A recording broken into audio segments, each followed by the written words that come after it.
Bonjour! Alors une petite vidéo encore sur le diviseur. J'aime bien ce diviseur, hein, j'en fais des vidéos dessus, hein.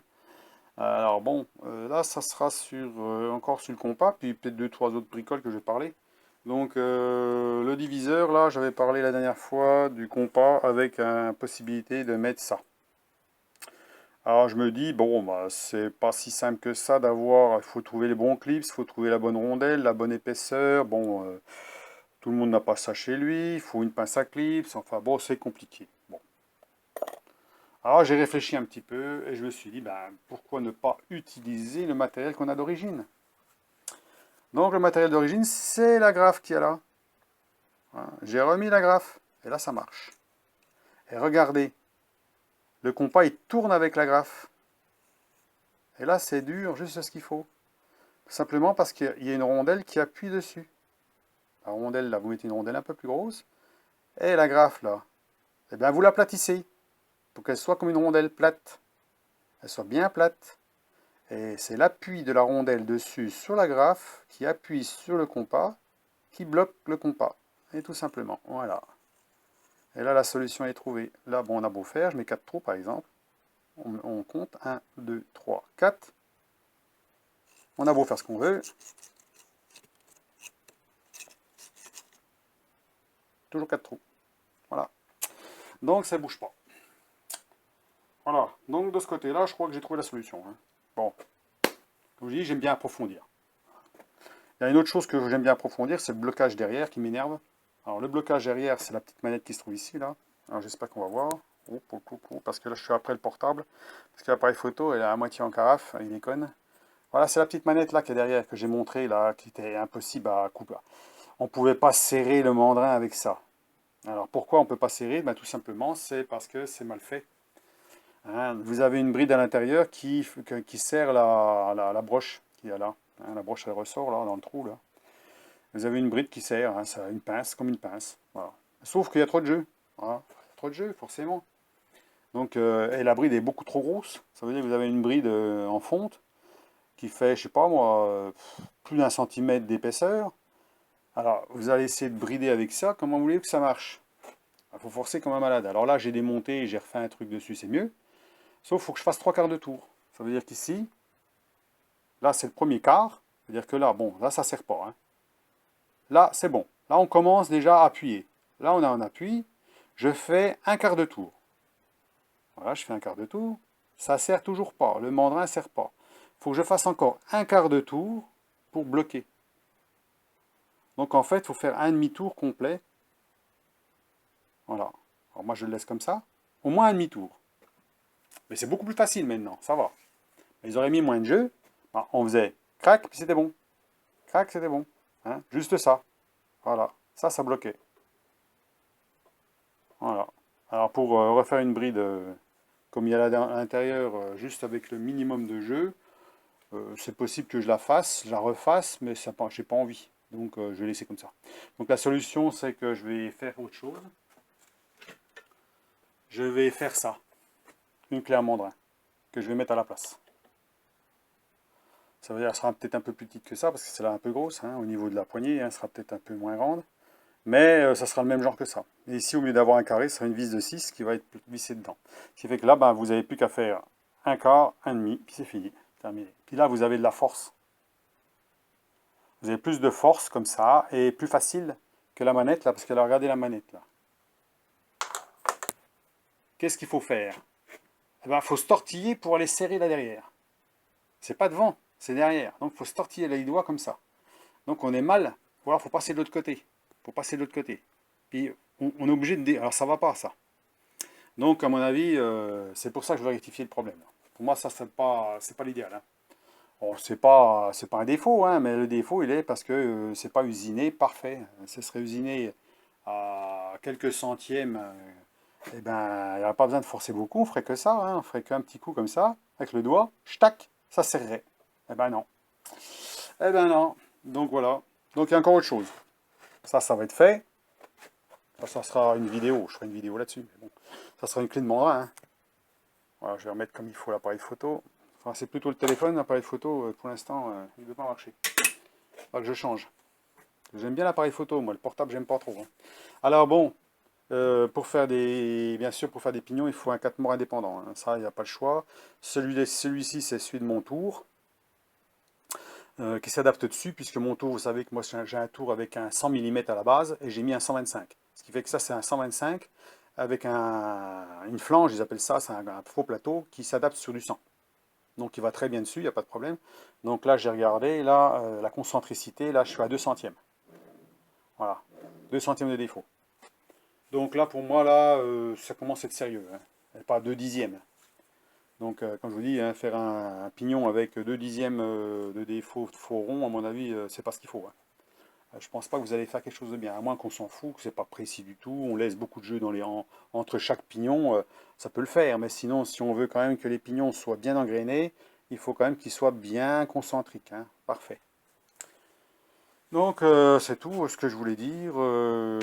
Concernant la poupée, alors j'ai fait une vidéo là-dessus aussi sur le démontage complet, hein. Comme ça, je vous montrerai comment c'est fait à l'intérieur. Et tout ce que j'ai démonté, comment ça se démonte. C'est assez facile, il n'y a rien de compliqué, hein. Faut pas être mécanicien pour être pro dans la mécanique pour démonter ça. Ça, c'est simple. Il n'y a pas de complexité à démonter ça. Donc j'en ai profité pour refaire un petit peu les trous là, les petits trous d'indexeur. J'ai juste passé un petit coup de fraise dessus, léger, parce qu'ils avaient fait ça à la salaud. Alors, bon, ils ont avec une pointe de forêt. Alors moi je l'ai fait directement avec une fraise, hein. Ce qui fait que là, ben, automatiquement, là... Alors, ça sert bien, il n'y a pas de problème. Il est même très dur quand on l'enfile, parce que c'est conique, hein, ça s'enfile bien. Mais c'est le fait d'avoir fait ça mal, donc je l'ai refait. Alors le plateau ici, il tourne pas comme une patate, hein, parce que quand on voit dans la vidéo, quand je tourne comme ça, on dirait que ça tourne mal. Ah non, il tourne bien, il est bien plat. Le seul problème, c'est qu'ils ont fait un chanfrein qui est mal fait. Ça veut dire il est plus large par endroit que par d'autres. Et puis même, il y a de la peinture dessus, on dirait, par endroit. Alors, j'ai pas frotté dessus, mais on dirait qu'il y a de la peinture noire dessus. Je sais pas quoi. Non, c'est le chanfrein qui est mal fait. Le chanfrein, il fait ça, en fait. Je sais pas comment ils ont fait le chanfrein, mais disons, au secours, hein. Là, c'est fait à la main, j'en sais rien. C'est artisanal. Bon, alors, je dénigre pas le matériel que j'achète en général, mais c'est vrai qu'on demande un minimum de choses, un minimum de quelque chose qui soit correct pour faire, hein. Là, c'est pas vraiment le cas, hein. Dans le cas où vous l'achetez, vous pouvez pas faire ce que vous voulez avec. Donc à un moment donné, moi j'ai quand même contacté Vevor pour leur dire, quand même, parce que là, bon, quand même, hein, s'il faut passer des heures à tout refaire, à tout démonter, à tout ébavurer, à tout graisser, c'est un peu quand même, un peu juste quand même, hein. Voilà, vous mettez quand même une certaine somme dedans, hein. Donc, il devrait y avoir un minimum, que ce soit au moins utilisable, on va dire, utilisable, correct. Bon, déjà, avec un 3 morts, c'est pas correct, hein. On peut pas faire. Donc, à moins de mettre un 3 morts correct, avec une précision importante, ce qui coûterait très cher, donc vous l'aurez pas. Mais au moins qu'ils mettent un 4 morts à ce moment-là. Ils mettent un 4 morts indépendant dessus, un 100 mm par exemple, et puis vous l'avez en option, vous prenez un 3, vous prenez un 3 morts, c'est tout. Mais le 3 morts, vous allez en servir pour quoi faire? Pour faire des têtes de vis, des écrous, des machins comme ça, c'est tout, hein. Vous n'allez pas faire grand-chose avec un 3 morts, hein. Voilà, hein. Donc ils sont tous vendus avec des 3 morts. Alors, la qualité du 3 morts, à mon avis, si c'est du chinois, ils sont tous pareils, hein. Alors qu'un 4 morts, on a moins la... Attention à un 4 morts, on peut faire une bonne concentricité, ça veut dire dévoiler, mais attention. J'en ai peut-être déjà dit, mais les 4 morts, il faut faire gaffe de ne pas mettre. Faut mettre quand même un certain prix dans un 4 morts. Je vais vous dire pourquoi. Parce que les mâchoires, là, les morts, il faut qu'ils soient bien comme ça, bien parallèles, quand ils serrent. Et si vous prenez du pas cher, le risque c'est que ça fasse ça. Ça serre au bout ou ça serre derrière. Donc là, eh ben, si vous forcez un peu dessus, ben, il bouge. Moi, il ne bouge pas. Si, il bouge. Bah, vous n'allez pas faire du travail précis. Donc c'est pas possible. Bon, après, il faut aller rectifier les morts. Donc à ce moment-là, bah, il faut mettre une bague autour, desserrer, bloquer, passer une meule dedans. Enfin bon, il faut s'amuser avec une meuleuse, tout le bazar, une meuleuse montée sur le tour pour aller rectifier les morts. Bon, alors c'est bien quoi, hein. Autant avoir quand même quelque chose qui corrige dès le départ. Donc je pense que ce genre de matériel-là devrait être vendu avec un 4 mâts. Bon, et puis ce serait très bien. Parce que ce qu'on cherche, c'est faire des pignons, à la limite faire des trucs précis, peut-être avec. Hein, parce qu'on utilise forcément des axes qui sont déjà rectifiés. Hein. Ça veut dire que c'est déjà passé autour. Donc c'est droit, c'est rond. Donc on met ça dedans. On ne cherche pas à usiner comme un tour. Ça veut dire un tour, un 3 mâts. Ben, quand vous avez usiné, vous êtes concentrique.